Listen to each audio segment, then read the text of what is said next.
Okay, well, we're here for another edition of the USA Hockey Postgame Show. Quite the game, a big comeback by Canada and a heartbreaking loss for the U.S. How does this rank as far as the gold medal games you've been at, and what did you see tonight? Oh, I think this is the one that got away. You know, the ones that I've seen, well, obviously in '98 things went our way. In 2002, just couldn't convert on the power play. Obviously 2006, we didn't make it to the gold medal game.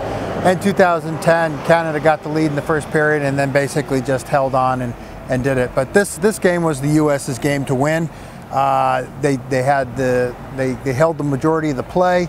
They obviously had a two goal lead with 5 minutes left. I mean, everything was going, the stars had aligned, and it was U.S.'s game to lose. All right, well, let's bring in Chris Peters from UnitedStatesOfHockey.com to see what his take on the game is.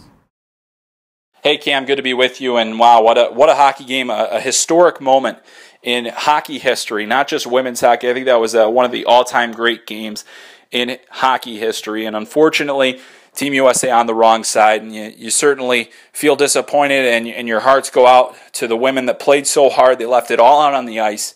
And, you know, I think when they go back and look at this later on, I think 2014 will be remembered as a great year for women's hockey in general. You know, you saw the Swiss bronze medal, certainly showing the growth of the women's game. Also, the undefeated run by the University of Minnesota women's team last year that brought so much exposure to women's hockey. The number of USA-Canada games that were actually on national TV this year. There's more exposure and more interest in women's hockey than there's ever been, and that's a huge positive, I think, going forward.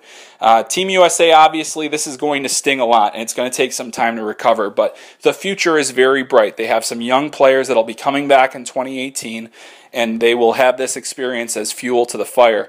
And then USA Hockey obviously will do everything they can to make 2018 have some golden memories with it, but overall, an outstanding year for women's hockey. I think that's the big positive, the big takeaway from that. An unfortunate result for Team USA to end Sochi, but a remarkable year for women's hockey. All right, thanks, Chris. For my thoughts on the game, it's got to be that game of inches. And if you want to see some features about that, go to olympics.usahockey.com to see how Katie Stone talked about that's hockey. That goal that almost went in right off the post. So, but let's turn gears right around. We've got the men's game against Canada tomorrow. Everyone's going to be talking about that. There's a little bit more revenge factor. There was probably 5 or 6 teams that thought they could win a gold medal. They came here to win a gold medal, and the Russians, their Olympics on their home soil, I think felt that maybe more than any of the teams.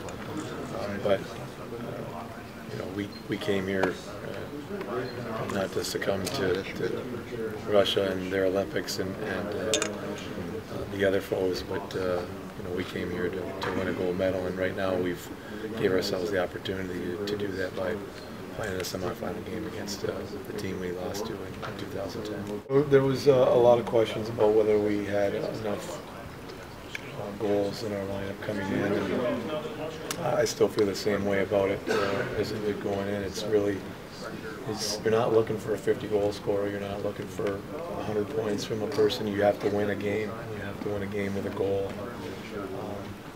You know, that's got to come from just about everybody. And the unfortunate thing is we got to wait all day tomorrow and sit around and have meetings. And it seems like those 9 o'clock games, the pre-skates and the meetings and the time you have just seems to linger on and on and on until you can get to that game. But once that puck drops at 9 o'clock, it's going to be, lay it on the line, leave it all out there, and sort it out afterwards.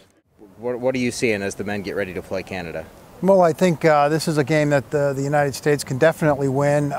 They've been firing on all cylinders. They've gotten production out of all 4 lines, getting great goaltending.